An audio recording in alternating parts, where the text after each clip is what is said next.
I love the backdrop. So great. Today is Thursday, June 20th, and welcome to episode 12 of the Hats and Bats podcast with Matt and Kevin. And Let's go. Kevin is just coming off the injured list. Yeah, what's going on? Sorry, guys, we did not podcast last week. Last week I was under the knife, had a little surgery to repair some hernias, and that was fun. It's funny because we talked about possibly doing one last Thursday, and that was a day after the surgery, and that definitely was not going to happen. I can proudly state that as daring as I would have loved to have been, there was no shot of recording last week. Well, I'm glad we got to do it this week. Went back to work on Monday, feeling good. Yesterday was the first day I really started feeling like myself again. I'm ready to go. I am ready to go, sir. And then you get back to work and just have to grade copious amounts of regents. Oh my God, it's insane. It's insane. Between the US regents and the global regents, there's a lot of grading, a lot of essays to read. It's going to be a fun few days for us at the school, that's for sure. We've got to live it up, though, because if rumors are true, we might not have regents to grade in I know. a year and a half or so. Yes. Yeah. I mean, that would be amazing if they make this optional. You would have to imagine most students are going to opt out of it if they don't have to take it, which means there'd be a lot less regents to grade, which is exciting. I think as a teacher, I can honestly say that's exciting. Depending upon the control I think we have over it, if we're allowed to have local control, I think it creates a lot of really interesting opportunities. I know people in my department have already started talking about it, and we started brainstorming, what we could possibly do, not being constricted to like a set time period and whatnot. It'd be amazing. It would be absolutely amazing. And see, I'm completely on the opposite end because I'm thinking, now put yourself back in being a student. Would you rather do something like, again, with being English, we would have to do some sort of like portfolio or Mhm. like a picture of us as a student? I would much rather sit through a 3-hour test than to do something that's going to take me like several weeks to do. I would not want to sit there and do some sort of portfolio, some sort of project. Let me sit in a gym for 3 hours and let me get the test done. I was always a good test taker, so maybe that's Mhm. like part of it. But if you're telling me I've got to do weeks worth of work or I could do 1 day worth of work, there's no doubt in my mind I'm taking a test. I don't care if it's physics, US history, I would much rather take a test. Sure, but that's why we should not let the students have a say in how this gets done. Because again, I think what this gives us an opportunity to do is to reinforce the skills that they are incredibly weak on in 2024. COVID was such a setback in terms of not only, socio, you know, conversational development where kids really struggle with today. I was just struggling right there to say those words. Look at me. Mhm. But I think that gives us an opportunity to work on those skills that students need. They need to learn how to have an intelligent conversation. They need to learn how to develop an argument and have evidence to back it up, and not in a time setting like they create. And again, I'm just speaking on the history side of things with the history regions, whether it be global or US, but a project or an assessment that allows them the breadth to be creative and be able to communicate their creativity, if you will, in a non-formal assessment. Again, we look at the regions, and I'll tell you the new regions when it comes to global and US, I do like it better than the regions that you and I took. In terms like I'm a global teacher. I like the idea of the enduring issue essay in terms of, okay, we give you 5 documents. We have all these enduring issues that you learn throughout the year. Pick one and tie 3 documents to it. It allows that for that creativity a little bit. It allows the students to kind of look at history their own way. And that's where, to me, where we see the best work. More opportunities like that, I think, would only benefit the students.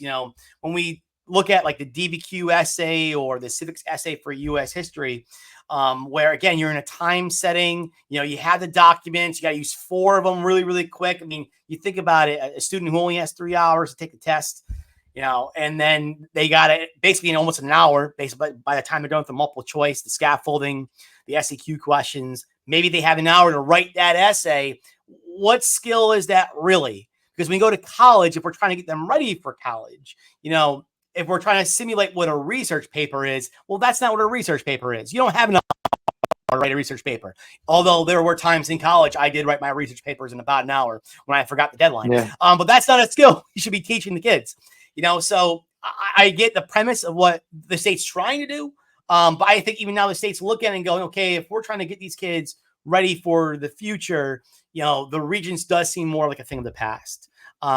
It does hold kids accountable. I like the fact that, okay, we have high stakes, a pressure situation. That is a skill students have to understand and experience as well. And the Regents does still provide that.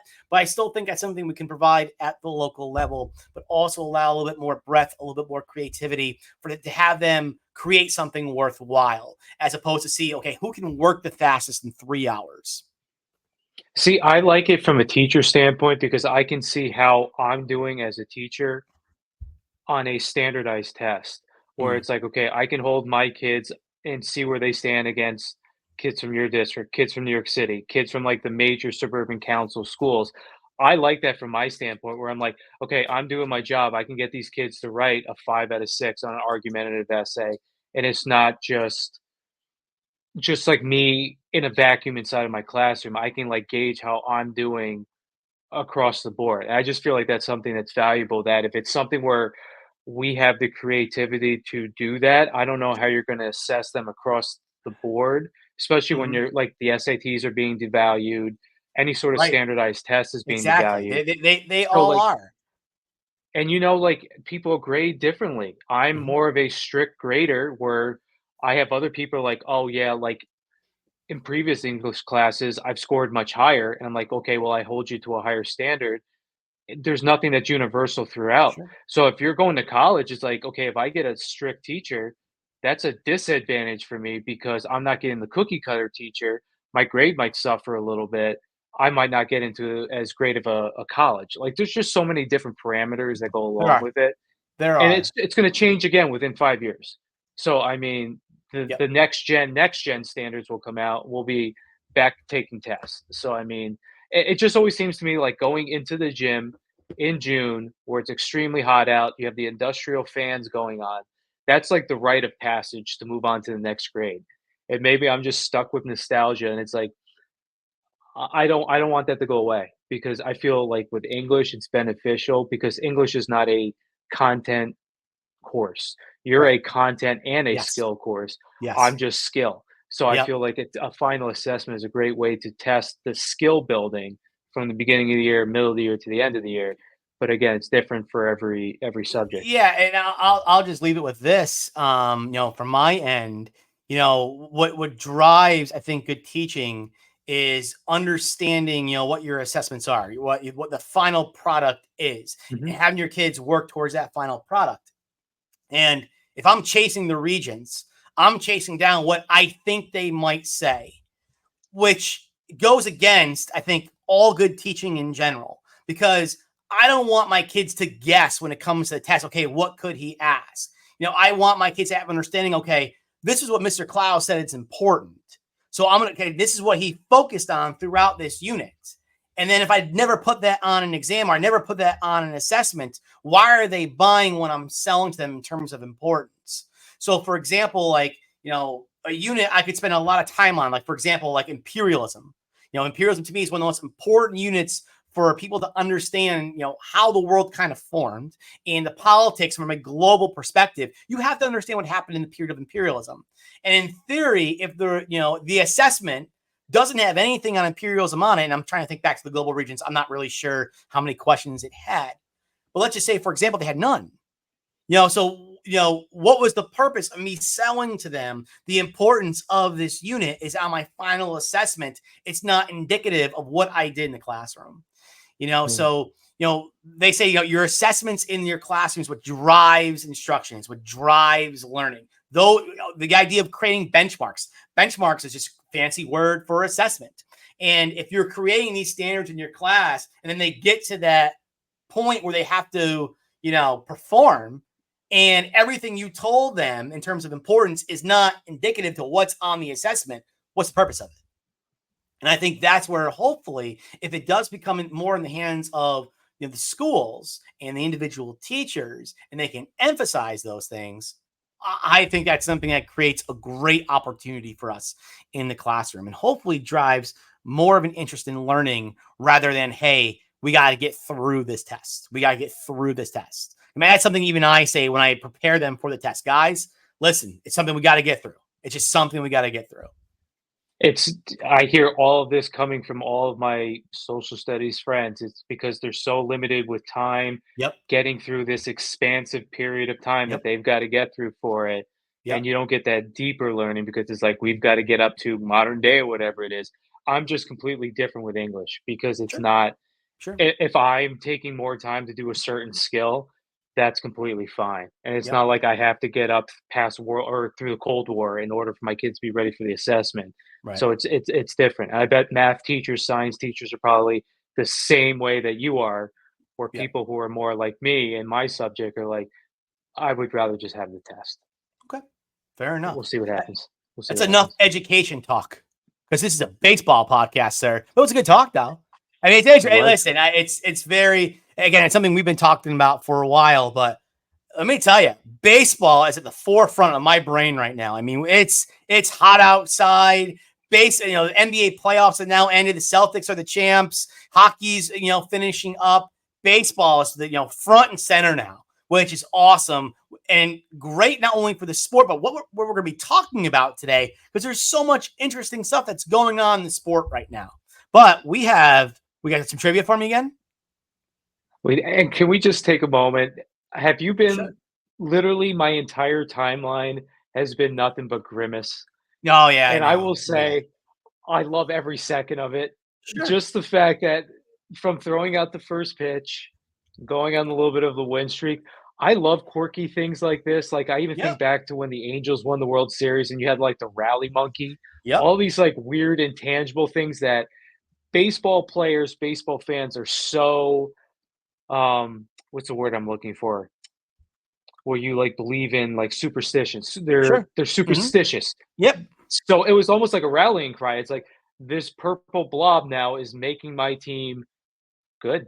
Like they're not Yep. going to lose again. And then of course last night they lost. So I've Yep. just been Good 7 game Twitter's win been nothing streak. but grimace. Yeah. Oh, You need mine things too. like this. Mine too. It's funny. Every Met fan I run into, that's what everyone's saying. Like they reference Grimace, like, this is fun again. This is awesome. Like we're competitive. But I feel like most Met fans that I talk to are also kind of grounded by a reality too. We know, okay, listen, yes, it's a great win streak. We're competitive again. I don't think anyone has real World Series aspirations at all. I think most Met fans would understand if they stuck to the plan and they plan on trading guys like Alonso or Marte or McNeil if they can at the deadline. Severino, Please take them. they'll go ahead and they'll do it. But it's fun, and I think that's what any fan base wants is they want to be competitive. That's why I'm so excited. I'm so excited. As we kind of like get through this here, as we get to like our talking about the NL wild card and all these teams that are involved, which we'll do a little bit later on. That's what the sport wanted. It wants fan bases invested.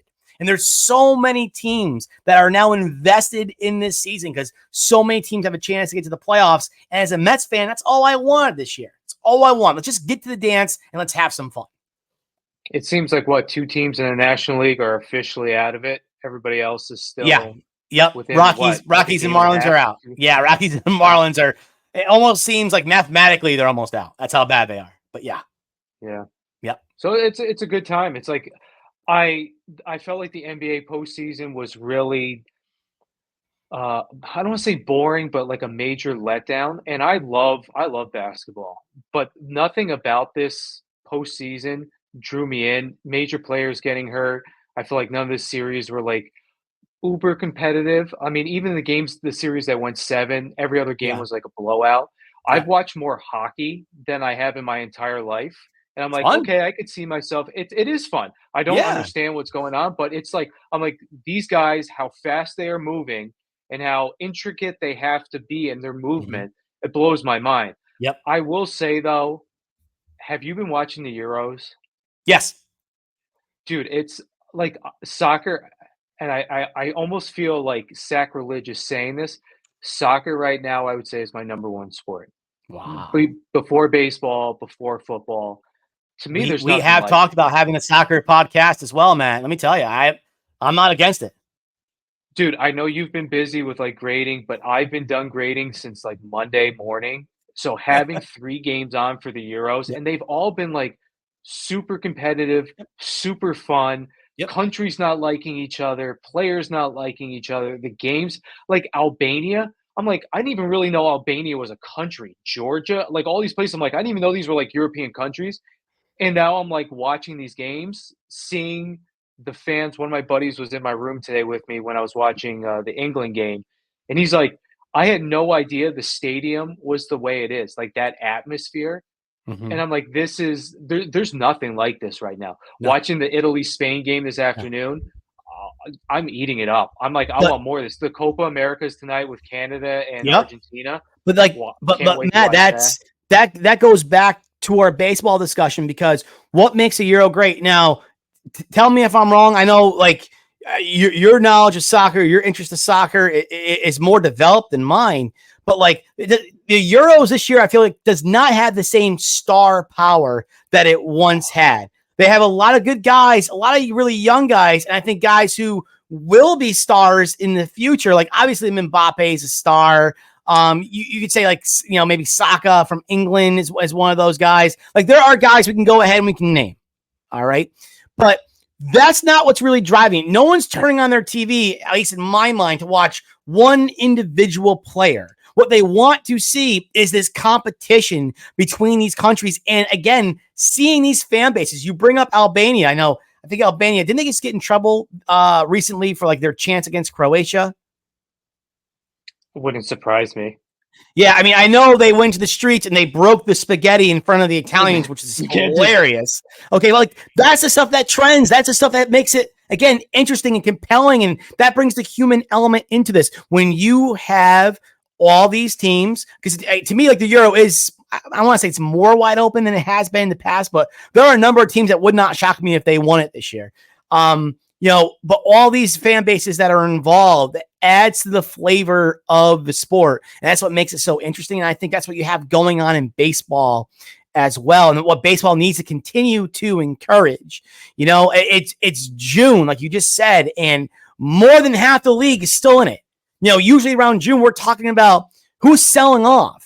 I mean, again, we can maybe name like 4 or 5 teams that are going to be guaranteed sellers at the deadline. The rest of the league, we have no idea if they're selling, they're buying, they're going to make a run. Who knows? And that's what makes it so interesting. I'm with you. I love the Euro. I love any kind of like, international competitive soccer, really any kind of international competitive sport. I was even watching the swim trials last night, getting ready for the Olympics. I love all of that. And again, I think what brings the attention to it is the investment from the people, and again, baseball has that right now, which is great. And the attendance over the past weekend, they said was like the best attendance since like 2008. So I feel like Nice. it's in a Nice. good spot right now. And 100%. I feel like I mean, the Olympics were never that big of a deal to me. Like you have your certain stars, but the Olympics just never got my attention. Baseball is now coming into its own after the Euros is done. It's like that's what's going to be on the TV at all Yep. times. Yep. They need to start pushing the storylines. They need to start pushing these young up and coming stars that I feel like baseball doesn't really do a good job of. They need a David Stern just before like Michael Jordan, Yeah. after Larry Bird, after Magic Johnson, where it's like, we're going to start pushing these individuals. Michael Jordan push them to the forefront. Like Shaq, we're going to have these personalities. I feel like baseball still hasn't done that yet, where it's more of like if I was to ask Christina who Skeens is, she would have no idea. But if you were to say like with basketball, she would know like a Steph Curry. Does she know who Football, you've Livy? got the helmet on. Does she know who Livy I don't Dunn know if she is? would know. I don't know if she would know who Livy Dunn is because I don't think she's on like that sort of Twitter or Instagram. I feel Gotcha. like Gotcha. baseball needs to market the people a They little do. bit better, their They do. stars better. They 100% Um, do. I, But like that's the next step. You're yep. becoming more competitive. It's a better product on TV. With the pacing of the game, they really need to start pushing stars. Football always has the issue with the mask concealing their identity, and everybody's always getting hurt. Like baseball really needs to push. Like here are our stars. Like when they do the red carpet for the All-Star game, it always seems like it's gimmicky and push. Like they really need to start embracing, and I feel like you almost need like a bad guy to kind of offset and draw eyes in. And I don't Mhm. know if they'll really ever have that bad guy without like an Alex Rodriguez. Like they Yeah. need that quintessential antagonist that pulls people in. Yeah, and again, if you're talking about the height when we were kids or when we were younger watching, the Yankees kind of personified that again, the idea of the evil empire. And I think again, yes, they need to push the individuals, but I kind of like what teams are doing in terms of making the sport again like more like a cult sport or more tribal. Every fan base has like its own unique thing, and like each group has their own things that kind of get them going and up. When you look at the stadiums, how they're designed, what they're adding to the stadiums. I mean, this is stuff we've talked about in the past, like, how they're kind of building like these mini towns out of their stadiums. And again, it's creating more of this tribal aspect to the sport, which I love. And that's something you can market as well. And yes, the Warriors are the next thing you need to really, push the individuals, those who are going out there and fighting for your tribe. That's what you need to go ahead and start to market. And hopefully in time, baseball does that. Maybe with Manfred, once Manfred Hmm. leaves, the next commissioner will emphasize that. Bring in Mike Greenberg. They they need a Ken Griffey Jr. They need somebody Yeah. like Willie Mays, who Here just we go. sadly look at that Yeah. transition. That Very Mike Greenberg nice. would have loved that transition. He would So have. Willie Mays sadly passed away. Like bad note, bad fan on my part. I already thought Willie Mays was dead. Oh, okay. I had no idea he was still alive. So All right. that's my bad. Like when it came across Twitter, I'm like, wait, didn't he die? I'm like, or was I confusing him with Hank Aaron? That's Yeah, I a think you bad were confusing baseball with fan. Hank Aaron. Yeah. So Willie Mays passed away this week at the old age of 93.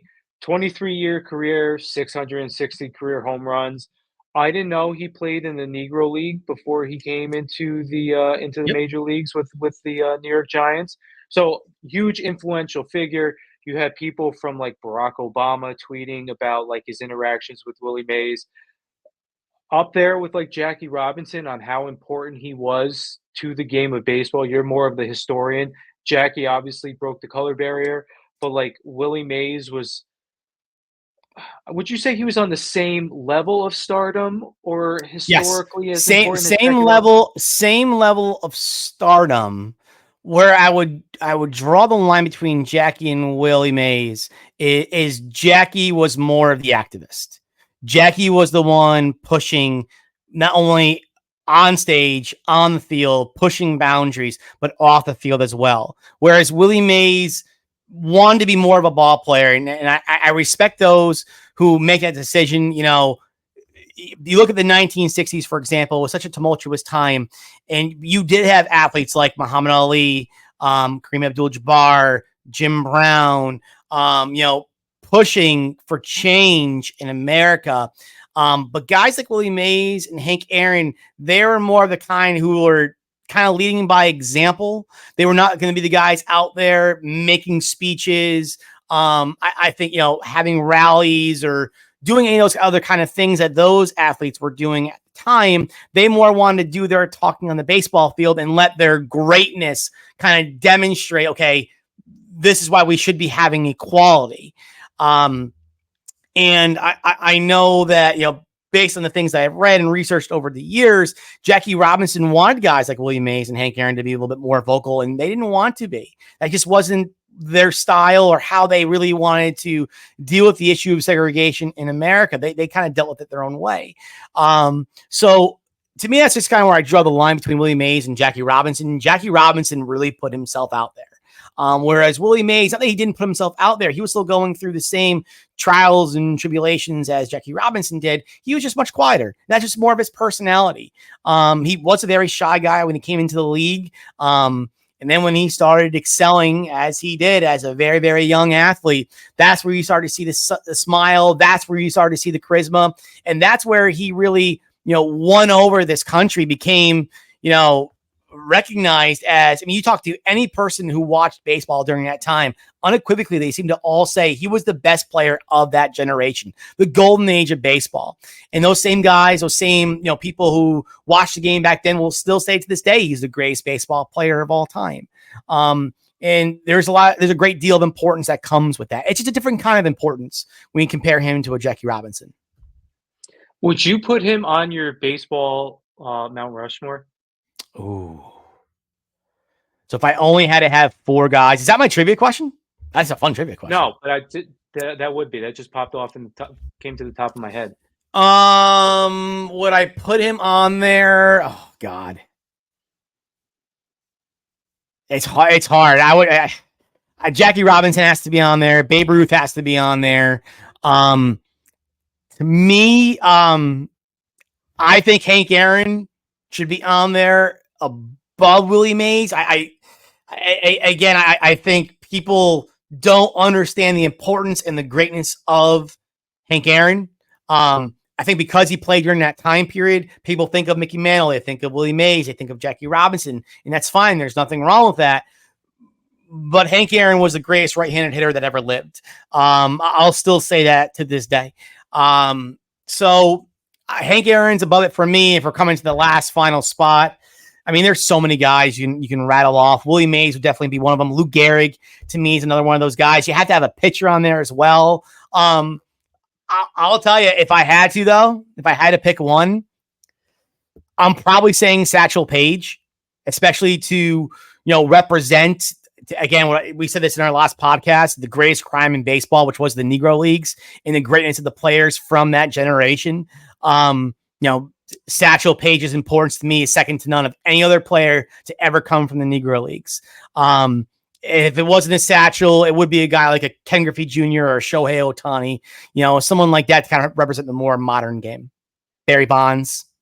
But in terms of importance, I'm comfortable with those 4. I'm comfortable with those 4 guys. I would have said Barry Bonds. I think Barry Bonds, I don't care about the steroids, to me is the greatest baseball player I've ever seen. I agree. But I find it very interesting that 3 out of your 4 are African Americans, considering how very little play baseball today. Yeah.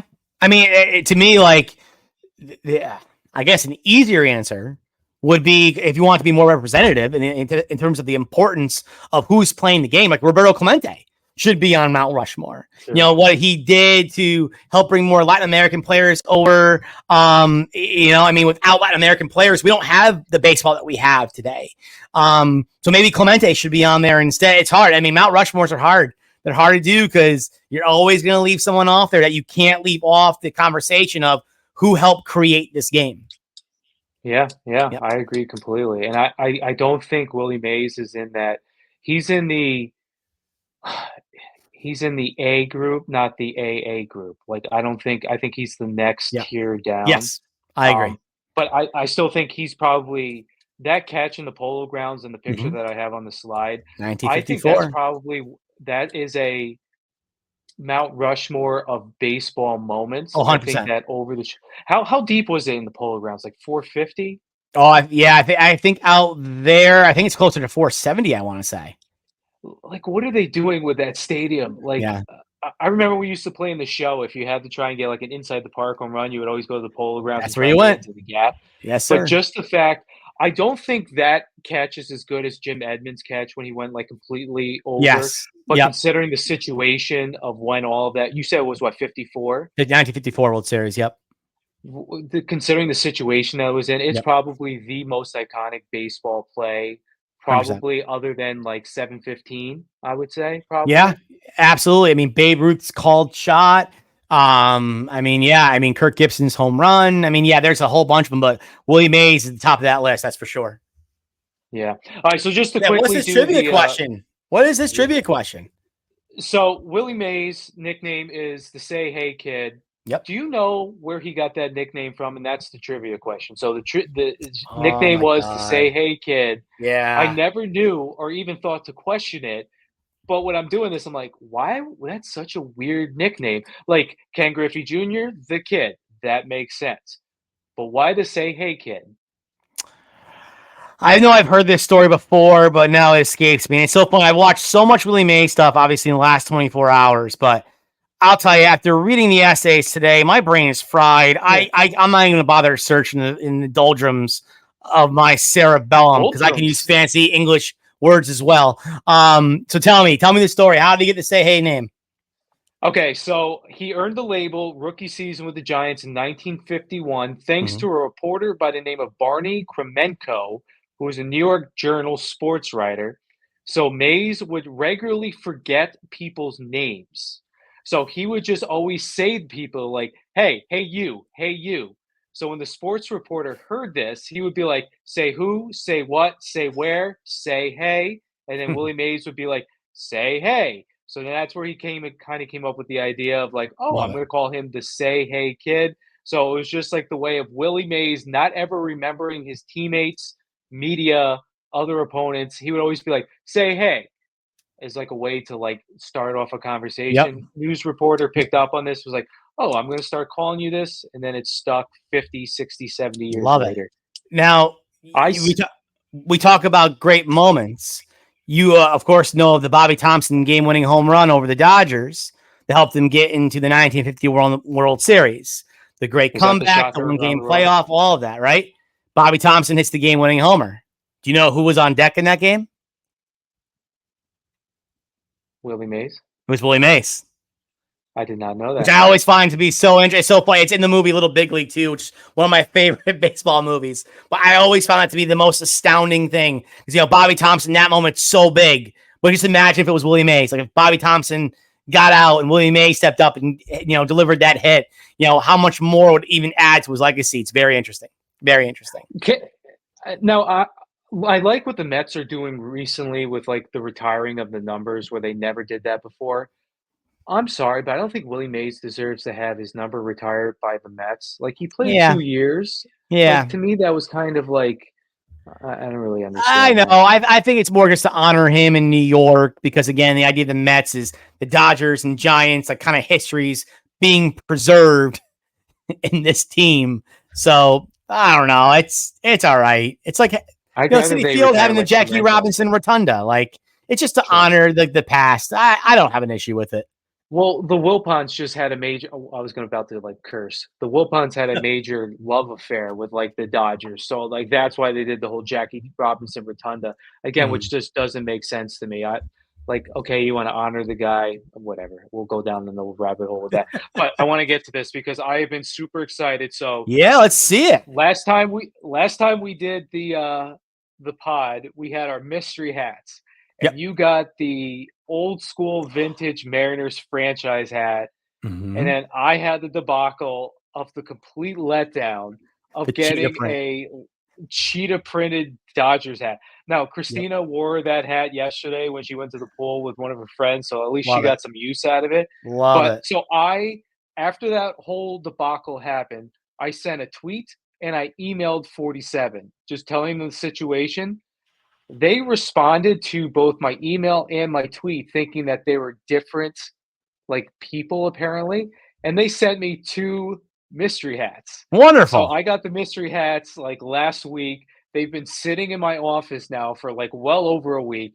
I have And not opened them, has and not I've been opened them, just like folks. This is awesome. eagerly awaiting for this to happen. So Let's if I do get it. crap again, I'm gonna be so disappointed. Hawken, I can't Hopefully, it's wait. something I God, I can hope it's actually pink. wear. America, let's cross our fingers for something pink. Come on. So what did I say last time? I didn't want anything floral Yep. or college. I'm gonna go with the same Right. thing. So if it's basketball, hockey, whatever, All minor right. leagues, I'm good. Come on. Let's get him a floral East Carolina University hat. Let's Oh make this god. happen. Let's zebra print Middle Tennessee State. Come on. Let's make Okay, this so happen. this is Oh, he's not happy. He's already not happy. like what? Now this is I why I love it. don't do the mystery stuff. It's not even a team. What is it? I get Is it? I get like a 2018 World Series hat. Yes. Come on, Matt. You don't want to remember the 2018 World Series? Without looking it up, who played in the 2018 World Series? So that's Oh my God. pre-COVID. That is Is that the absolutely. Red Sox? Yeah, it's Red Sox over Dodgers. There you go. quick look. Awesome. Awesome. This is pathetic. I'm glad I got 2 of these now. 2018 Oh, here, World. I'll look it up. You open up the next box. It is. It's the 20. That's Red Sox Dodgers. It's That's Red Sox and Dodgers. the Cardinals. Yep. Red Sox and the Dodgers. That's right. I mean, like, really? Yep. I don't even get team logos. This is like getting like an umpire's hat. I love it. I guess I can cut the grass with that. Yeah. I want to get a This one closer up better on the be next one here. So right now, listen, Matt, but listen, you're 0 for 2. Okay, your day's not over. You make the Hall of Fame. You go 1 for 3 at the plate. I know. So all you gotta do is hit on this one here. Come on. I love how you retired after one at bat, and here I am still struggling for my first hit. I hit a 450-foot shot with my first at bat. That Seattle Mariners one. All right, come on. So what are we rooting for here, guys? What are we rooting for here? I'm happy. Perfect. Oh, there we go. We got it. 1 for 3. Let's see what it is. Going into the Hall of Fame. Wow. One of my favorite logos of all time. Whoa. One of my favorite logos of all time. Wow, this is not just a hit. This is a homer here. What we got? This is I would have bought this. This is great. Oh, Blue Jays. Perfect. Perfect. There you go. Love that logo. There you go. Absolutely happy with that. I will take that in a heartbeat. That's so much better than my World Series hat. Nice. There you go. Look at that. That's good too. Perfect. I'll take that. I'll take that. All righty, sir. Okay, so I got one. So you're feeling good now. I'm feeling much better now. All righty. So I actually did also. Yeah, I did. I also got one too, and this is something I've been meaning to get for so long. So I am only like 15 minutes away from where the Hudson Valley Renegades play. That's Dutchess County Stadium, now known as Heritage Financial Park, which is, fine. It's whatever. And that's single A Yankees. And while, I hate the Yankees, I love minor league stadiums. Again, I've said this many times in this pod. I love minor league hats. And last year they introduced for one of their theme nights, the cinnamon cider donut or apple cider donut hat. And I've been meaning to buy this hat now for nearly 2 years. And every time I've gone to a Renegades game, I go with the intention of going and buying this hat. And every single time I go, they don't have my size. Every single time. And I don't know why. I think they're going to order more. It was crazy, Matt. The last time I was there, they might have had like 12 different size 8 hats. Like, I've never seen that before. Like size 8. Like, that's incredible. But not 7 1/8, like normal people. Okay. And if you have a size 8. Don't make fun of big-headed people. I'm not, because I'm scared of those people. They're probably giants. All right. So I'm not making fun of them. I'm just saying, have a 7 1/8. So wait till Bruce Bochy hears all this.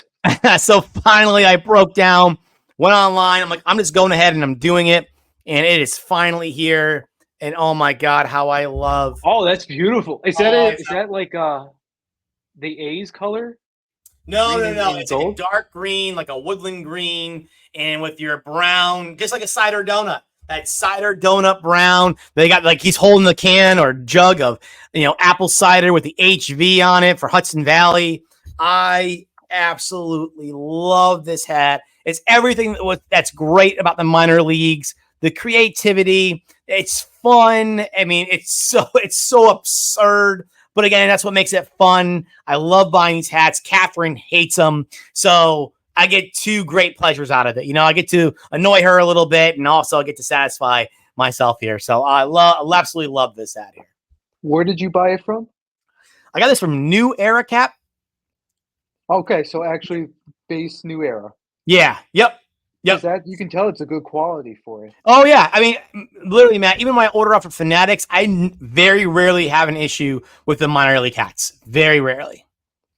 So I'm happy. While you're going with the World Series hat, I love it. It's awesome. I feel like I have to wear this every single time we do the pod now.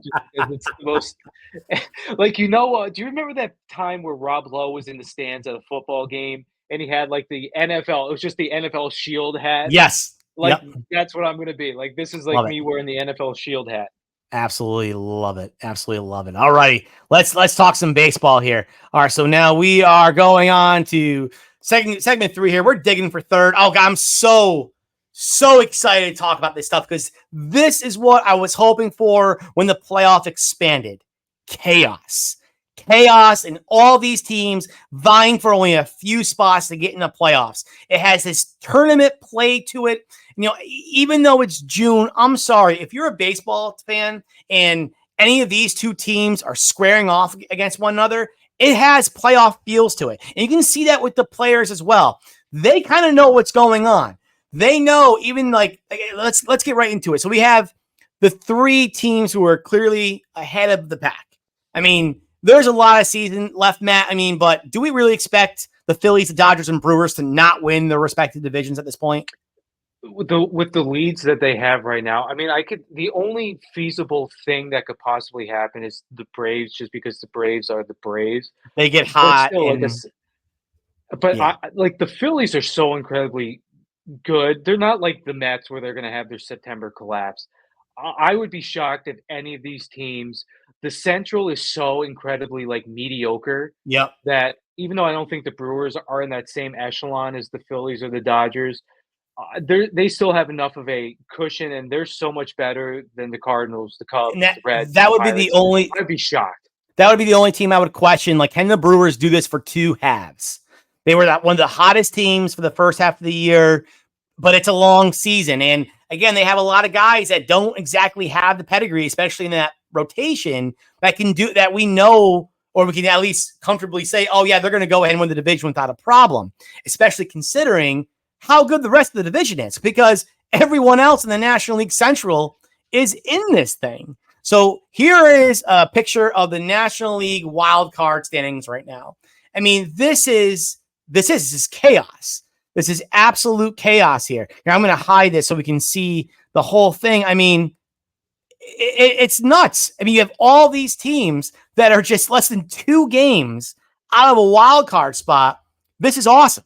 This is absolutely awesome. And I don't care who you're a fan of out of this group. Everyone should be equally invested in getting into the wild card. And that's what makes it great for baseball. And I don't know when you created the slides, but today when I was looking over everything, I had to change the standings. Yep. And what was it, 1 or 2 days? I literally created it yesterday, Matt. Literally created it yesterday. And it was drastically different. I had to move around 3 or 4 teams over the matter of one day. Yep. So this is something where, again, your Braves are pretty much secure. What I find so incredibly interesting, we're talking about you have your 2 super teams with the Phillies and the Dodgers. I would say the Braves are the next level with the Brewers. But everybody else is as mediocre. They all have negative run differentials.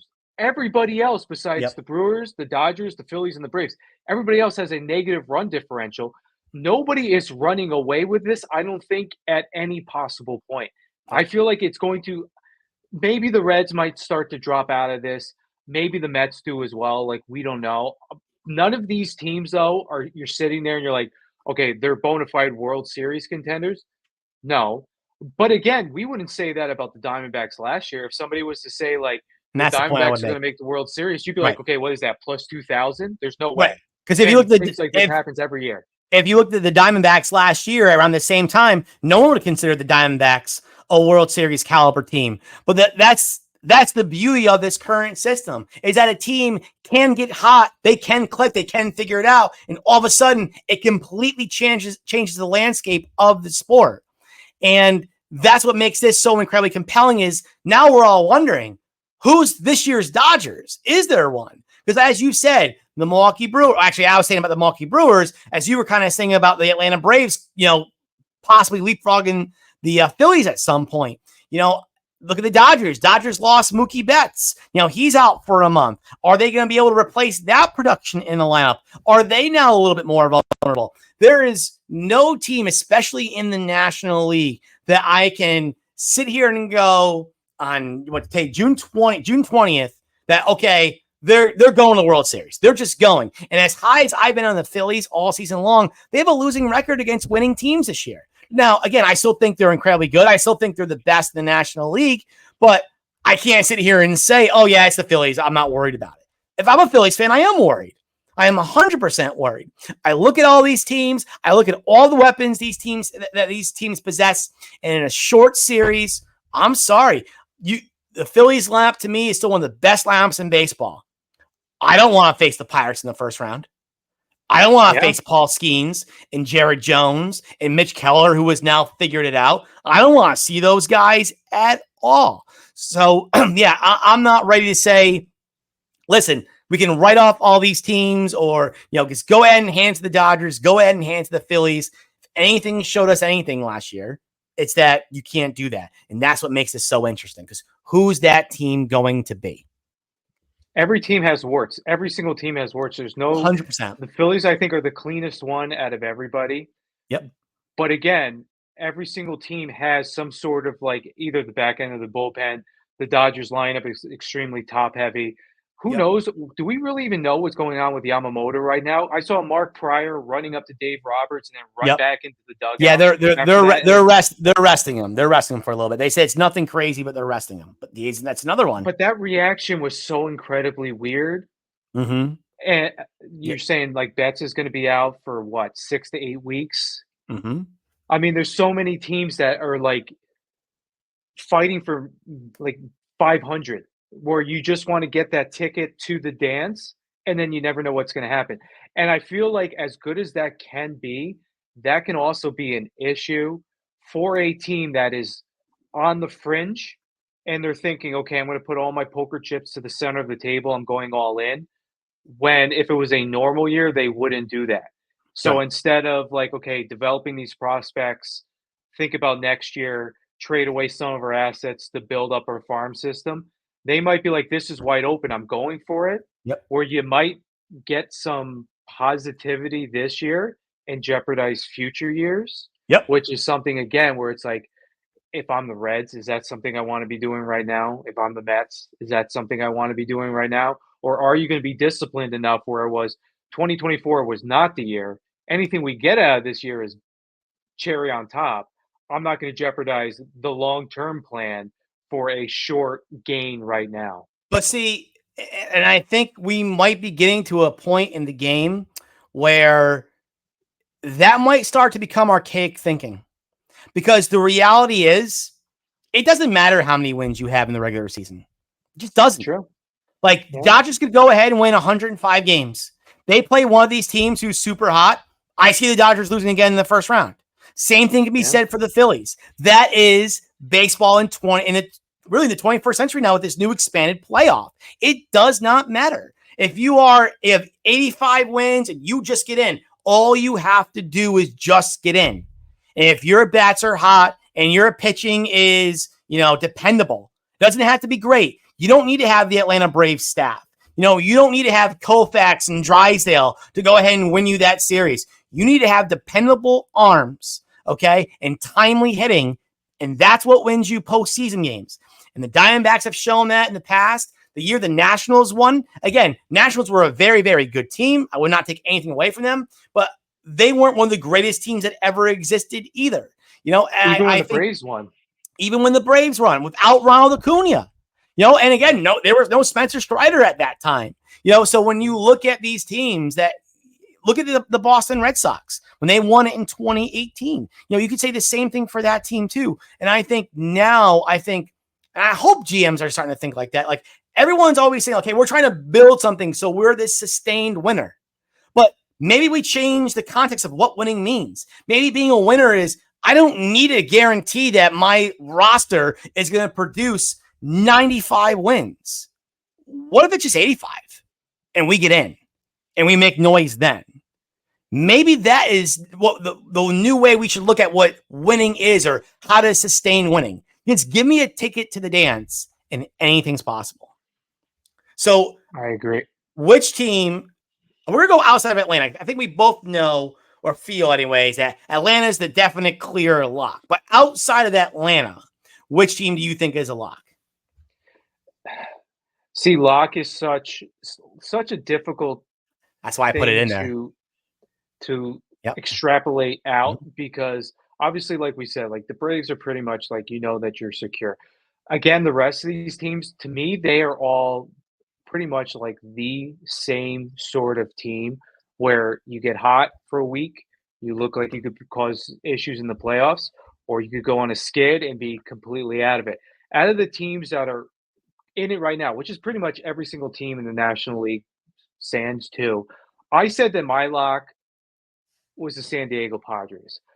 I just feel like their pitching is what wins. You can get by with a mediocre offense. Manny Machado is having an absolutely awful year. When I watching him play against the Mets like last week, there might not be a more infuriating player to watch. I think maybe in the game. Like the lack of hustle. There was an end of the game like double play, and he's barely jogging out of the box. Like I would absolutely hate to have somebody like that on my team. And the Padres look very lethargic right now. But if I'm thinking like big picture and not like this little microcosm of what's going on right now, pitching is what wins in baseball. Pitching is what gets you into the postseason. Pitching is what makes you a front tier team in the playoffs. And I feel like out of all these teams, the Padres have the best pitching staff, 1 through 4, back end of the bullpen. I just feel like they have the most definites, the most star power. Even though Tatis is not having like an MVP type of year, Arise is going to have hit 380. Oh my God, Jackson Merrill is rookie of the year potentially. He's got like that sort of Yeah. love his swing. I feel like with Dylan Cease, with who else do they have on their with Yummy Waldron, God. who I feel like Yeah. has been Musgrove. I never really watched him pitch before. He's like the modern version of R.A. Dickey, where it's like he can still sneak an 89-mile-an-hour Sure. fastball against you, Absolutely. but Absolutely. his knuckleball is devastating. Mhm. So with like Cease and then Michael King, Waldron, Darvish, Musgrove. Now I know they're not all living up to the back of their baseball card right now, but there's enough in that rotation where you can see them win 8 out of 10, Mhm. 15 out of 20, just because they're going to have enough starting rotation. Darvish seems to just always like dominate the Mets, and I just feel like he's so undervalued and Sure. underappreciated where you never really think of him as like that upper echelon. Um, their offense lacks a lot of power. They're like 12th in home run. They're middle of the pack across the road with stats. They're like 14th in slug. But they put the ball in play. They're second in average, first in hits, 7 in on base. Like Profar is probably going to be an all-star this year. I would say he's Yep. their Yeah, he's an best all-star. offensive player Yeah, right now. he's an all-star. So he's Absolutely. hitting 323, 10 home runs, 47 RBIs, 420 on base, 485 slugging. Like him and Jackson Merrill are like their two dominant players in their lineup. Cronenworth is producing. I feel like they have enough pieces throughout. And the factor that kind of like swayed me beyond everything else, which I think they're going to be a lock. AJ Preller is not timid to do anything.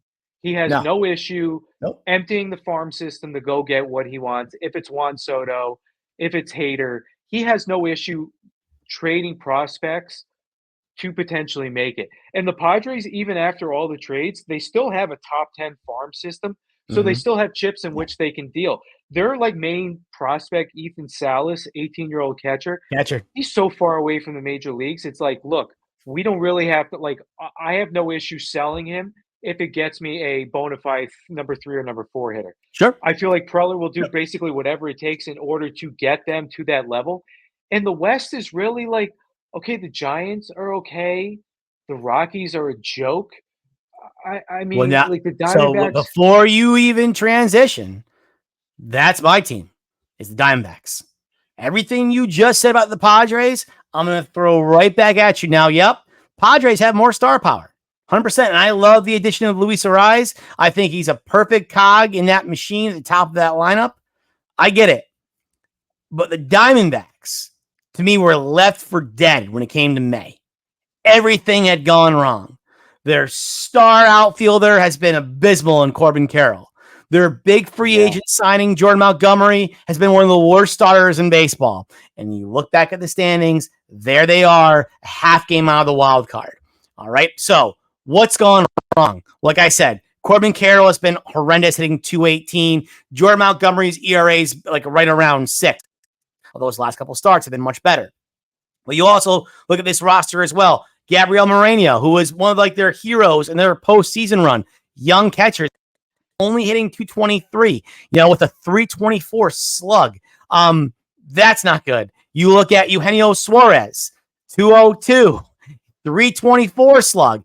Well, terrible. And that's supposed to be their big power guy to replace Evan Longoria from last year. So you have all this stuff going wrong, and that's why you look up and you go, oh, you're sub 500. But when you also look at the other parts of this team, Ketel Marte is having a near MVP caliber season. Christian Walker is one of the best first basemen in baseball, especially from the offensive side of things. He's hitting 255 with 16 homers, 49 bombs, and over 800 OPS. Lourdes Gurriel having another good season, 254 with 9 homers and 42 RBIs. Jock Peterson has been crushing it from the left-hand side of the plate again. He has an OPS above 900. Zach Gallen has been hurt, but his ERA is still 3.12. He's still a Cy Young caliber starting pitcher. And as bad as the rotation has been, you then go look at the bullpen. Matt, they might have still one of the best bullpens in baseball. Sewald's ERA is under 1. Ryan Thompson's ERA is under 1. Jarvis Ginkel have ERAs under 4. I mean, this bullpen has guys where they don't need their starters to go 4, 5+ innings. They got guys who can eat innings and become incredibly effective. So the question becomes, for the Diamondbacks, what do you believe in? Do you believe that, what we saw in this postseason is a farce? That these guys, these youngsters, especially Corbin Carroll and Gabriel Moreno, are really not that good? Or do you believe, what? This is a law of averages. They're really bad right now. Corbin Carroll is not going to repeat last season's numbers, but could he come close to it again? If he rebounds, if he figures it out the second half of the year, and all of a sudden his slash line dramatically changes, what's that going to mean to this offense? Jordan Montgomery, like I said, maybe starting to figure it out right now. And now you have another guy you can depend on in that rotation. Now it takes less pressure off of that bullpen. And this is still a team that's super athletic, can steal bases. How the Red Sox are winning right now, there's no reason why the Diamondbacks can't emulate the same thing. This is the way the Red Sox are winning now is how the Dodgers won games last year. Speed, athleticism, solid starting pitching, good bullpen pieces. That's what wins postseason games. And if Arizona gets in, and guys like Carroll and Moreno, and listen, we've seen enough of Eugenio Suarez. He gets hot. There's always that point in the year where he gets hot. He goes off for about a month. And once he does that, what that's going to mean to this lineup, do not sleep on the Snakes. I know it's lofty for me to say they're a lock, but Matt took the Padres. So I'm going to go ahead and take the Diamondbacks because I am not out on this team. I'm going to put, my reputation. I don't want to put money on it because I don't have much. But I'm going to put what I know that the Diamondbacks can do this, and they're going to be in the playoffs come October. Even with Corbin Carroll being as bad as he is, their offensive stats are not bad whatsoever. No. They're 5th in runs. Yep. They're not a lot of home runs, but 6 in RBI. Yep. Strikeouts, they're 10th. Average, they're 6th. On base, they're 6th. Their pitching is their major downfall. They're 26th in ERA. They're 29th in hits, 25th in earned runs, 23rd in runs, 21st in home runs. Yep. Their pitching is going to be their Achilles heel, where I don't know if they have enough there to surpass a team like the Padres, like the Braves, even like a team like the Cardinals, who I again think are very flawed and are outperforming what they actually. But that's the thing, though. But that's the thing, though, Matt. Are they better than the Cardinals? Are they better than the Nationals? I think yes. I think they are. I mean, you look at the teams on this list and who you want to invest in, and again, our next part right here is who shouldn't fool themselves. To me, this was a much easier answer because I think there are a lot of teams that could easily fool themselves and think they are competitive enough. I mean, I'm glad they are. I want them to because you should want to win. You should want to invest in your product. But I look at the Diamondbacks and I go, they're not fooling themselves. They don't need to. They have a pedigree. They've been through this before. They get hot. So if they can, again, reach back and figure out what they did last year right, I could see them doing that. I feel more confident in them doing that again than a lot of teams on this list. So I always worry about teams that have deep runs, all those innings on Gallen, on Kelly. Yep. Like, okay, you're fine right now on June 20th, but what happens when it's August 18th Sure. and those innings start like stacking on It top of is. themselves? Like, it's I very get it. tough to I do. I do. to 100%. rebound. So 100%. which team did you think shouldn't fool itself? If you're going in, You know, I'm always high on this team. I am. You know, I love the athleticism. I love what they could potentially be one day, but the Cincinnati Reds are just not. They're not there again for me this year. And you know, you look at the pitching, and like it seems like the pitching is finally figured out. Hunter Green's having a great year. Andrew Abbott's having a good year. Nick Lodolo has been awesome. Like their young pitchers are doing what they want, what they need them to do, which is great. It's awesome. But then you look at this offense, Matt, and you just go, guys, like, can none of you guys get on base consistently? It's the only thing just they do is steal bases. That's the only thing they that's can do it. is I mean, steal. again, you look at these on Yeah. base numbers, they're so bad. They're just so bad across the board. And as much as I love Ellie De La Cruz, I think he's the most entertaining player in baseball. You can have Shohei Ohtani. I get how great he is. But when Ellie De La Cruz is at bat or the balls hit his way, my eyes are wide open. I don't want to miss a thing. But the guy's hitting 236. He has a 334 on base, which is, again, it's not terrible. He's actually having a good year with his 37 steals and 12 home runs. Like, it's not terrible, but He strikes out way too much. Candelaro's at 307. You know, God, Stuart Fairchild 305, Jake Fairley 328, Nick Bartolini 260, Will Benson, who had high hopes for this year, being their big power guy. He's hitting 199. Like, you know, they need Matt McClain back. He needs to come back from injury. I really want them to move on from Jonathan India and his 332 slugging percentage. Gross. There's a lot of potential What on this happened to team. him? I just think this is who he is, Matt. I mean, the rookie year, I mean, we've seen guys have great rookie years and Yeah. able to duplicate it. Guys get figured out. I think he got figured out. I just don't think he was ever that good. And it was a really weak rookie class that year. Listen, if the Reds make a magical run, I'm all for it. I'll be cheering for those guys because there's a lot of guys to cheer for. But I'm not sold. You look at all the metrics, all these numbers, and it's like, this is not how you win games at all. So I'm out in the Reds. The Reds should not fool themselves. If the Reds can make a deal to improve themselves for next year, I think they should go ahead and do it. I don't think they should fool themselves. This is a team I think that should stick to their plan and just go forward. Maybe next year, that's when things click and these guys mature a little bit more, and you might have something then. They were such a fun team about the first half of last year, and then the second Yeah, half of when Ellie came up, when Ellie first Yeah. came up, they were awesome. They were the talk of baseball. He was the talk of baseball. Yep. And All right, then what do they you think, just buddy? tailed off towards the end of last year, and they just never. I feel like from Mean Girls when they're like, "Stop trying to make fetch happen." It's like stop trying to make the Reds happen. It's Yeah, just that's where they we're are at. who they are, and they're Yep. going to fall by the wayside.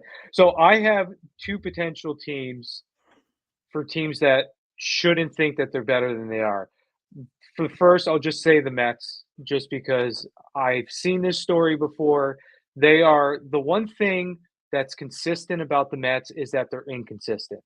They're an extremely streaky team. So looking at their stats to start the year, they started the year 0-5. Then they went on a 12-3 run. Then they went 10 for 25, and now they're going 13-5.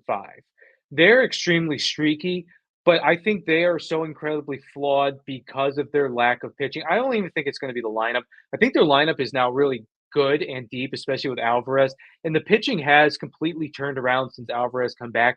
They talk about how much they love throwing to him, and you can see the difference that he makes. Again, you're not calling different pitches, but it's like the enthusiasm, the pump up, the talk that he has, I the love him. genuine love for the game. Like pitchers do well with him.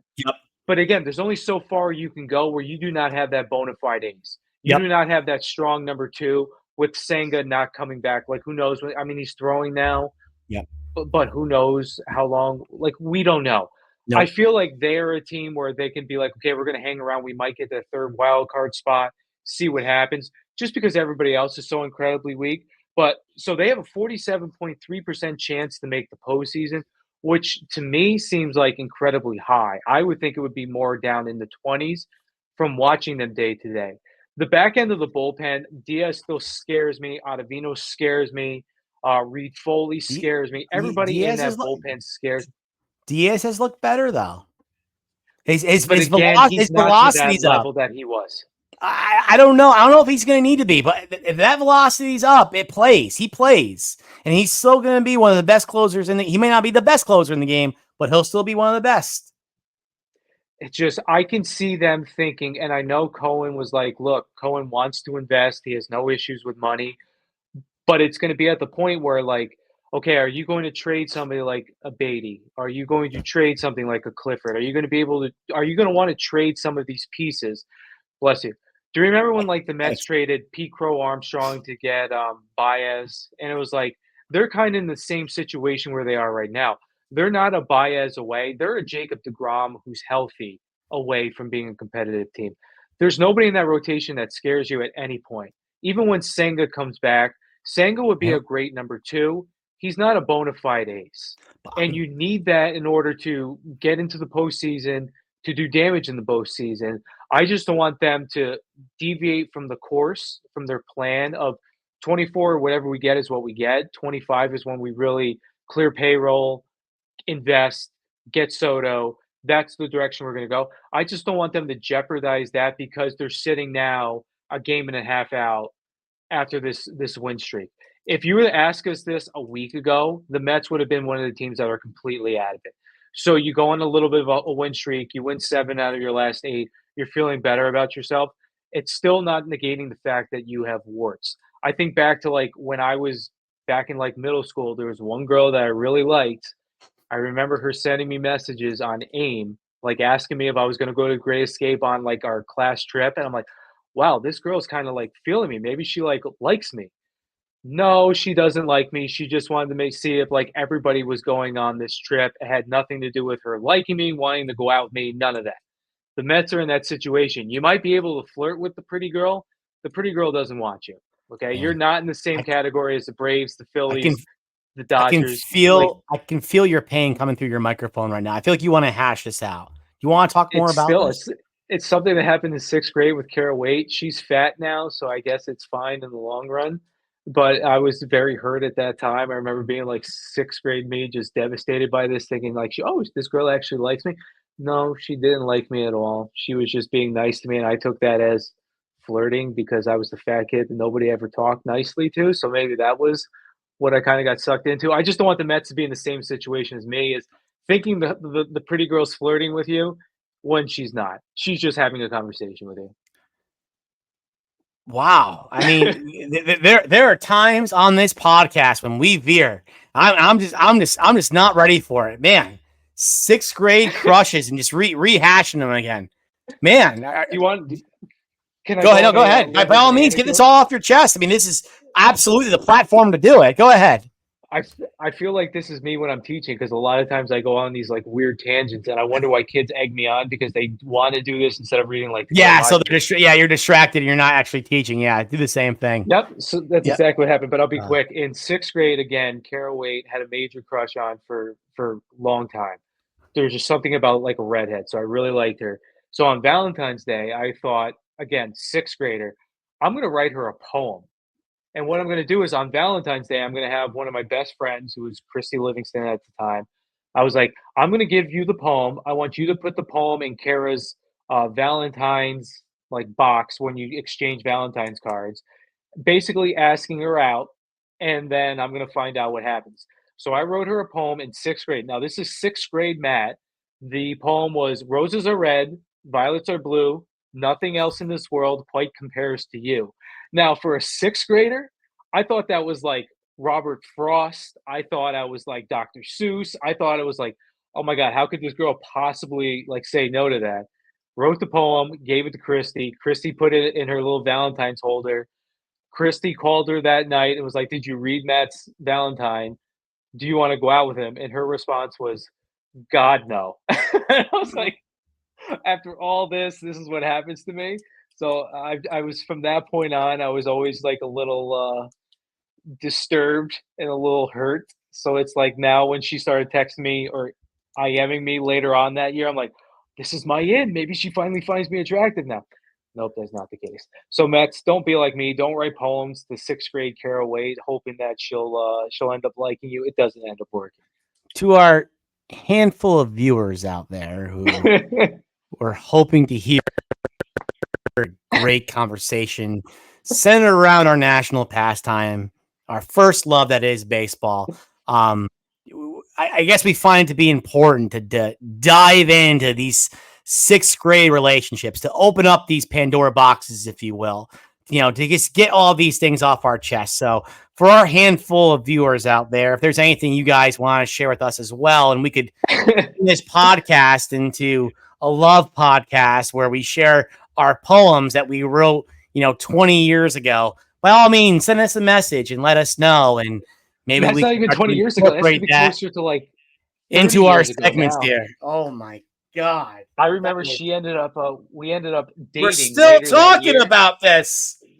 So Oh my she told God. me, she was like, look, we can date, but you can't tell anybody. I don't want you to talk to me at school. Like that's what she used to do to me. I'd be like, what am I doing? What am I doing with myself? All right. So, Anyway, so the Mets should pull Anyways, themselves. back to baseball. Honorable mention here. So I got two because I did so much research today. If Because you I'm still at mention work. another girl from your past, No, there's not many girls in my past. There's select few, and the select few that were in there really left an impression on me. oh So my God, so the other scorned. one, besides the Mets that shouldn't fool themselves, I said also the St. Louis Cardinals. They have a Yeah. negative 39 run differential. So I saw something on MLB's like website that I never saw before. They have something called an expected win loss. The Cardinals right now, what's their record overall? 36 and 36 and 37. 37. Yep. So their expected win loss is 32 and 41. I don't know what they use to come up with that stat, but it's like you look at the teams that are like in the Yeah. hunt. The Cardinals have one of the worst like expected Yeah. like win loss Yeah. records. To me, like Arenado looks older. Goldschmidt looks like a Yeah. shell of himself. Yeah. Who's the shortstop? Is it Wynn? Mason The Wynn. shortstop? Mason Wynn. Like Young guy. he to me looks like he's like okay, he's got the rocket arm, but again, like how many intangibles does he bring? I think the Cardinals are another team where it's like midnight's going to strike pretty soon. They're going to turn back into a pumpkin, and I just looking at that team, that lineup, it's like, ugh, like that is not a team where I could see. I would be shocked if you see them in a wild card spot or even close to a wild card spot towards the end of the year. Like, oh my God, what am I blanking? Sonny Gray's been really good. Kyle Gibson has been good. But other than that, the rotation's very weak. You have Helsley at the back of the rotation, who is obviously like very good. But those are really like the only three pitchers of substance, I feel like, on that entire team. Where again, midnight's going to strike soon, and then it's going to be that's all. Yeah, I'm with you on the Cubs. Nolan Arenado's has been one of my favorite players in the sport to watch. I think when it's all said and done, he's going to be like, to me, a top 5 third baseman I've ever seen play. But I think what we're seeing is the tail end of his career. This will be 2 bad years in a row if he's not able to rebound this year. They invested a lot of money in him, as they did Goldschmidt, who again is also very, very old at this point. This team it's not the right mix. You got veterans, you got young guys, but young guys hasn't exactly clicked. Veteran guys, again, who are showing their age. They have this like piece together rotation, or like, yeah, Sonny Gray's good, but is that who really you want to roll with as your ace? And yeah, I'm out on the Cardinals too. I'm not very high on them.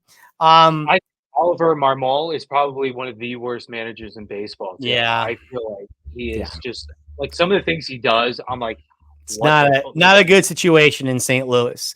Outside of the Mets, though, Matt, who are you rooting for the most? All right, I'll keep this quick because I went in my little diatribe about Carol Wade. Oh my God, he keeps saying the name. Carol Wade. If Christina's listening, you need to talk to Matt. He needs to go through something here. Therapy, something. You need to talk to somebody. You got to get this out of you. She's heard this story many times. She's probably stuck to use it. Oh my God. But like we were talking about at the top of the pod, where I feel like baseball needs a star. Baseball is craving a young star that can transcend across not just baseball, but into mainstream media. And I think of Paul Skeens with his relationship.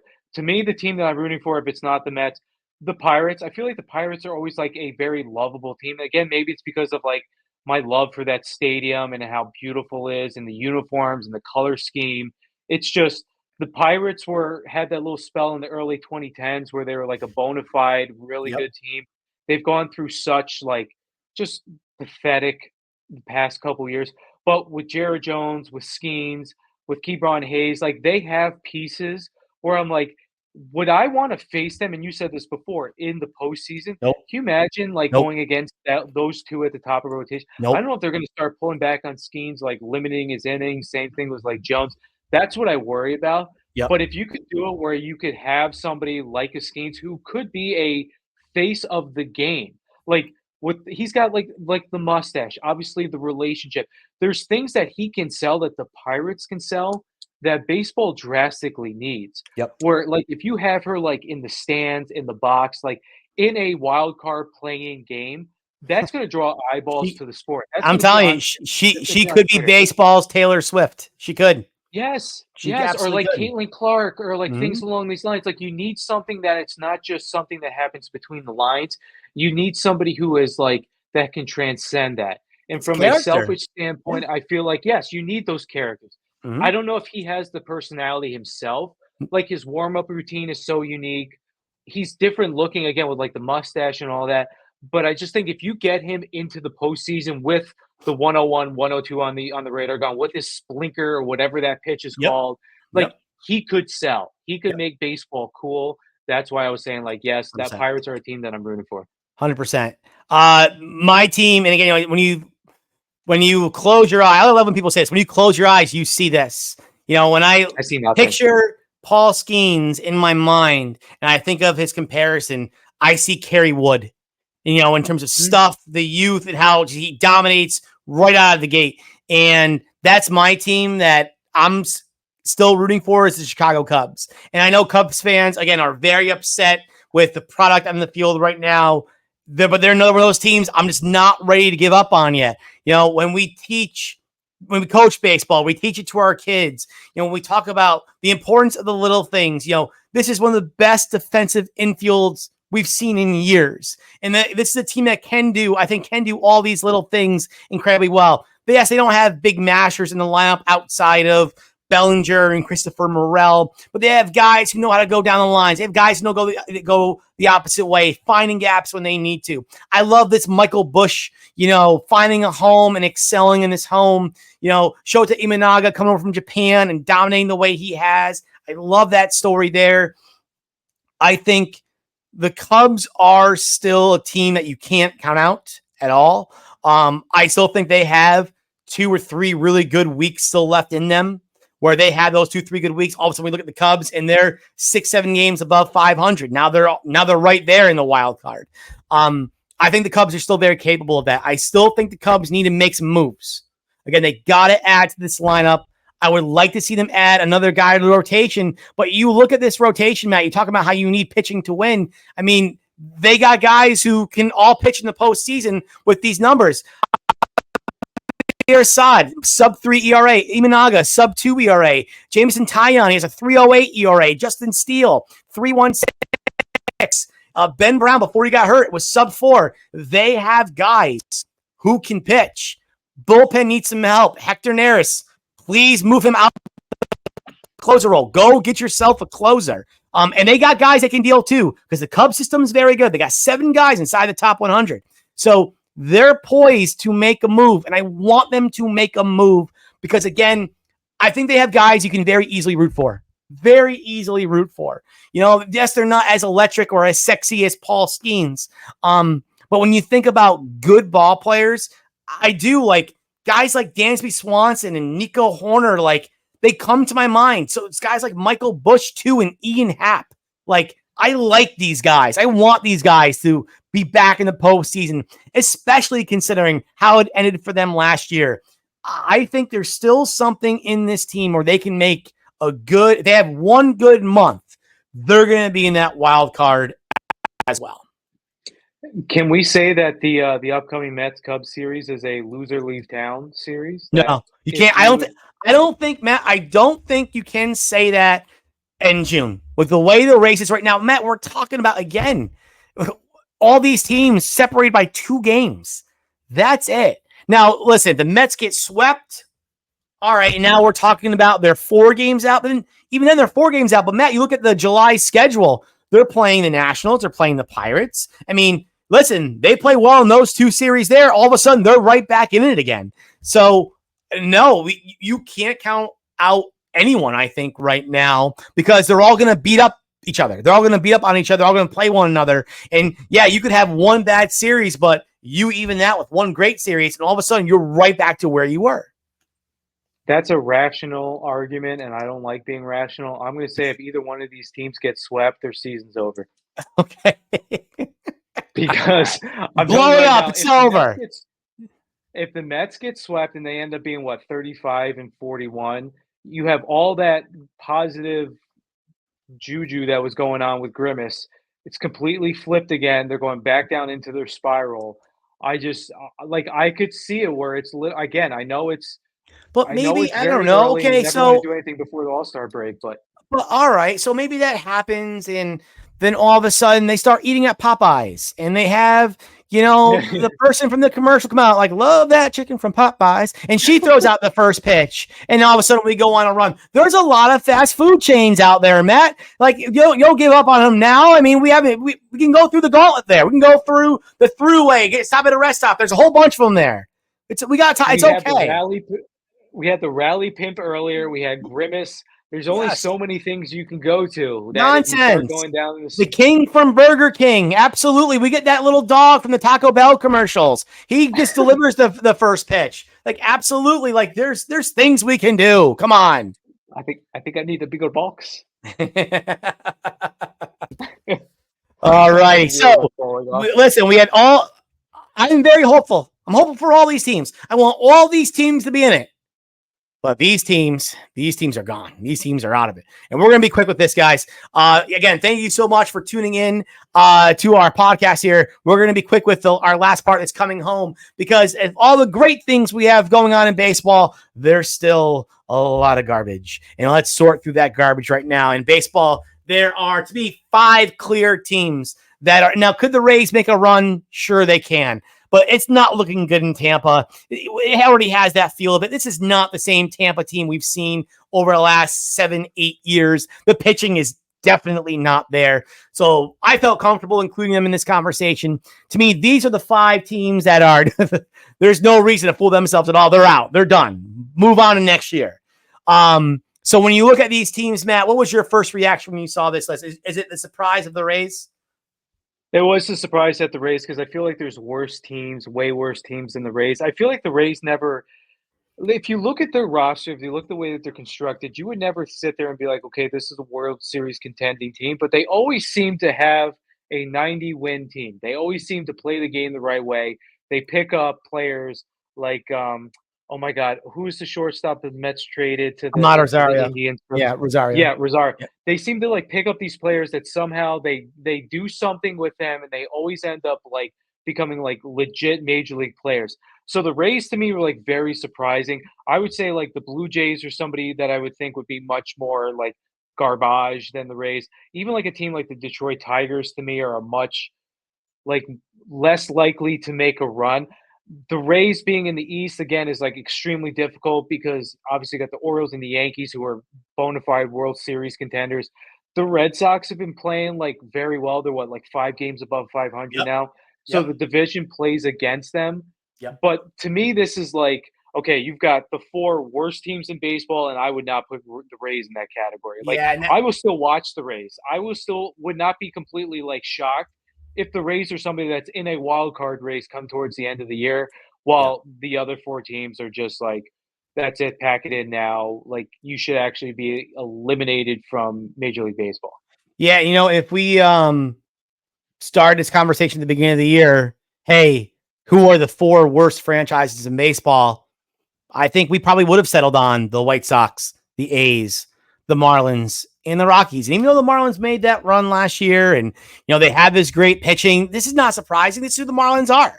This is who the Yeah. Marlins have always been, because they get these ownership groups that want to pretend they're going to spend money. They never do what they need to do to make this a viable working thing in Miami. And they produce this awful product. And that's what we're seeing right now. It's just this awful product. And we can say, yeah, Alcantara's been hurt and Yuri's been hurt and Luzardo hasn't looked good. But you look at that offense, Matt. I mean, that offense is putrid. It's awful. I mean, there's nothing to hang your hat on there at all. I mean, again, this has been years. I mean, ever since they traded away Yelich and Stanton and Realmuto and Ozuna, they have not produced any quality offensive players at all. You can say Jazz Chisholm. I think Jazz Chisholm is more of an athletic presence. I mean, he's gonna run into a few of them. He's gonna impress you in the base paths.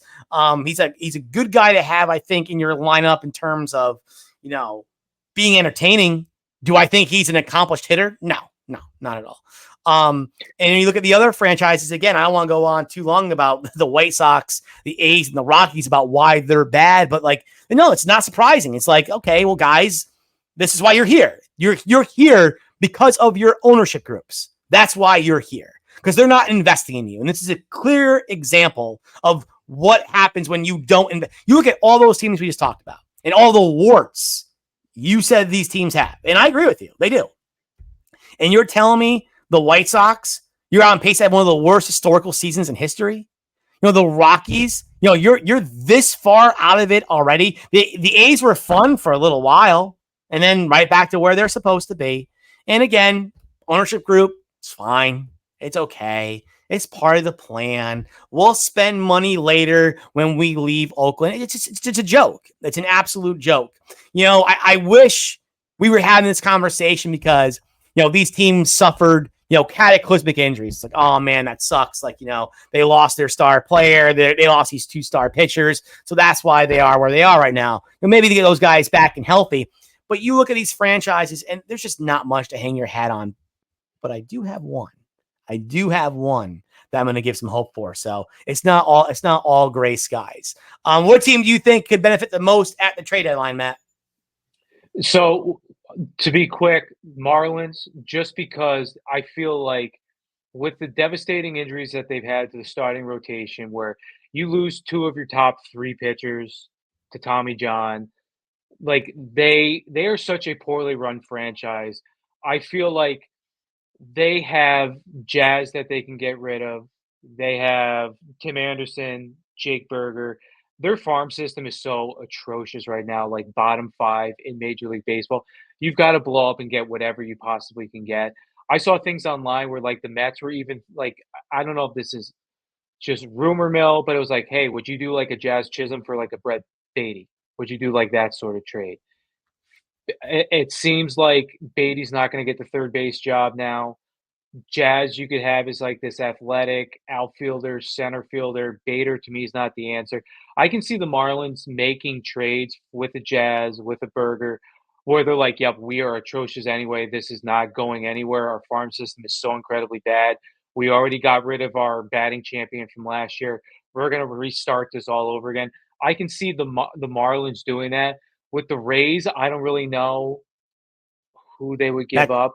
The A's That's what I would say. I think it's the Rays. I think the Rays have tons of. I think to me they could get a bunch of prospects back, and I think that if I'm the Rays, that's what I'm starting to think about right now. Is I think we were so shocked by the news of Wander Franco.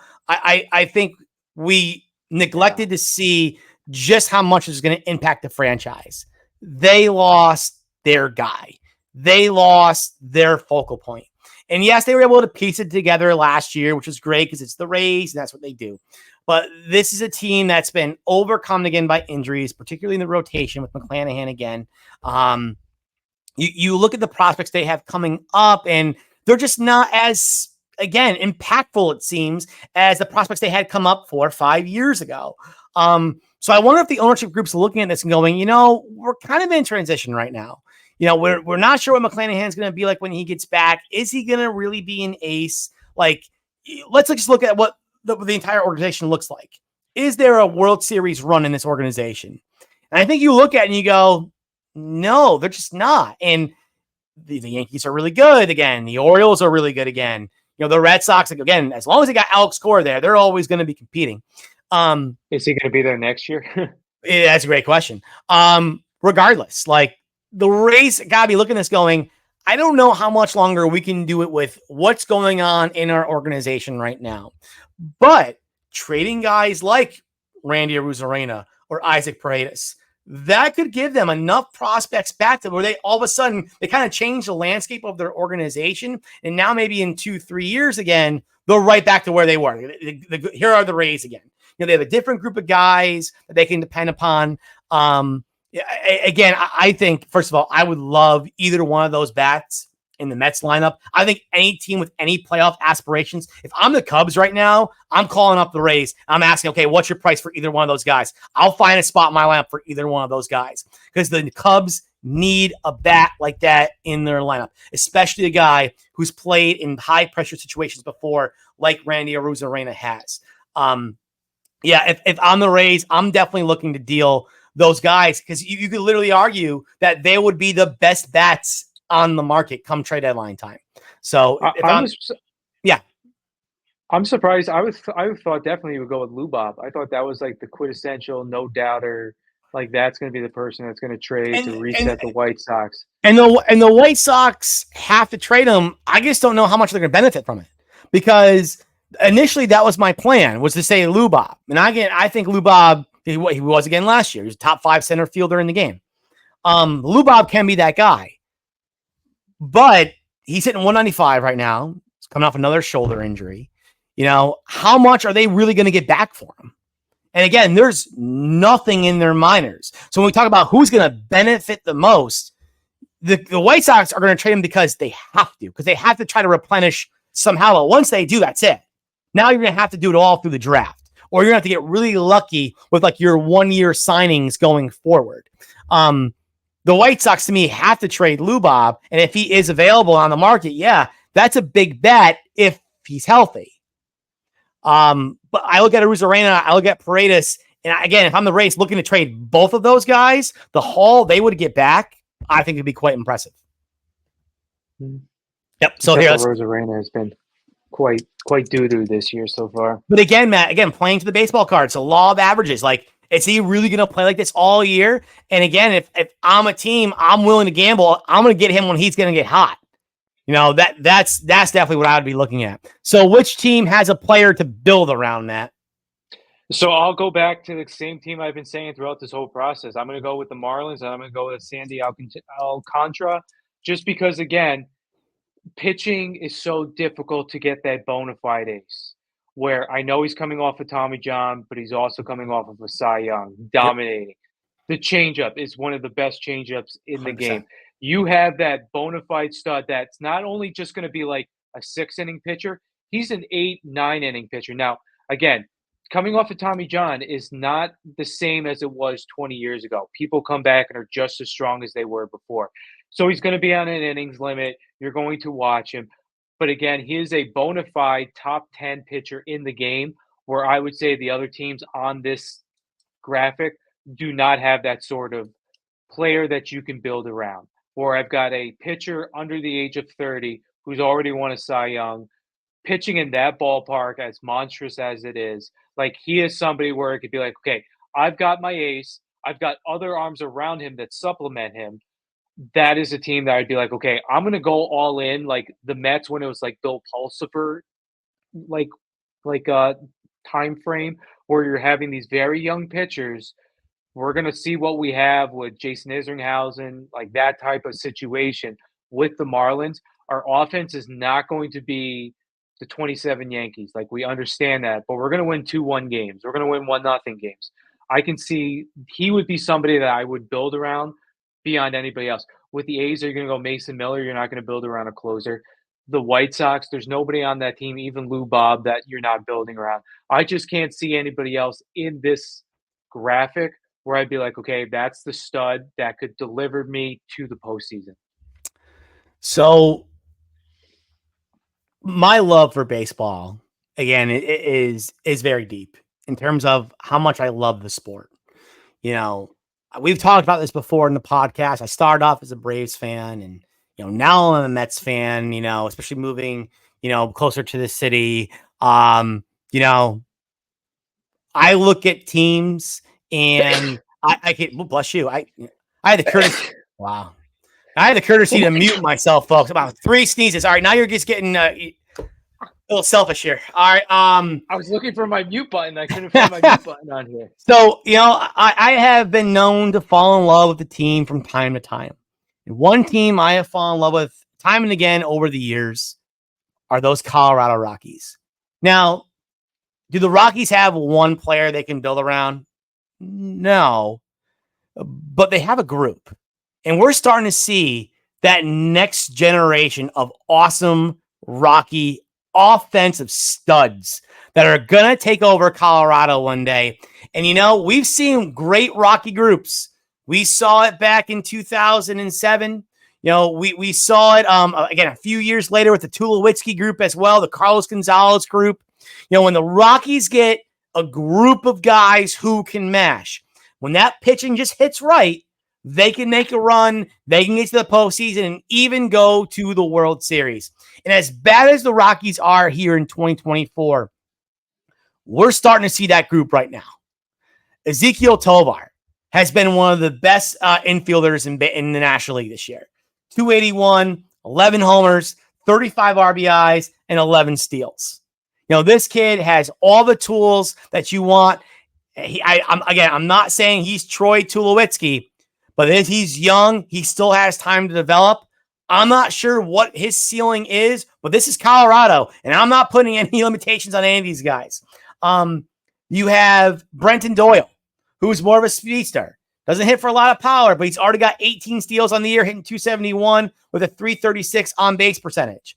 Table setter, top of the lineup, gets on base, can run. He's very fast, very effective. Nolan Jones is not having a good year, but he's been banged up. I still believe in Nolan Jones as a hitter. He showed us last year how he can be an all-star. I still think Nolan Jones, when he's right, he'll be a major, major guy in that lineup. But Matt, you look down in the minors. They got guys like Drew Romo, catcher. He's in AAA right now, hitting 306, 7 homers, 33 RBIs, 819 OPS. Zach Veen, who I've been high on since they've drafted him, now in AA, hitting 326 with a 986 OPS. And they have a pitcher down there. They have a pitcher down there who could become, I'll say it right now, the best of all Rocky pitchers, the best pitcher in Rockies history. Chase Dollander, the hard thrower from Tennessee, who right now in single A has a 2.65 ERA with 76 strikeouts and only 22 walks. The pieces are slowly coming together, but we're starting to see this could be the next great Rockies lineup. We're obviously not going to see all of it in 2024. But by 2025, 2026, when we're talking about all these teams here, who's going to be in that wild card discussion 2-3 years from now would not shock me in the least if the Rockies were one of those teams and all these guys were the reason why. I feel like your purple bias is heavily showing. Oh, yeah. Absolutely. I love my purple. Love my Rockies. So that Dollander is 22 already. His ETA is 2026, so he's going to be 24. Let's just by say. the time again, he's carving up single A right now. Let's not get too attached. He's like a grown man. I'm just saying, let's not get too attached to the ETA. Let's just see how listen, if he's doing this, eventually gets the AA call up and he's in AAA. Again, 2 years. 2 years. I was playing pickup basketball the other day against these middle schoolers, and I was absolutely dominating them. So I might be able to make it to the NBA at some point. Middle school, that's when you got your heart broken, right? Yep. Can't wait. We're not getting to that again, folks. Thank you so much for tuning in to another episode of Hats and Bats. I'm Kevin. That's Matt. Y'all have a great night. Kara. Wow.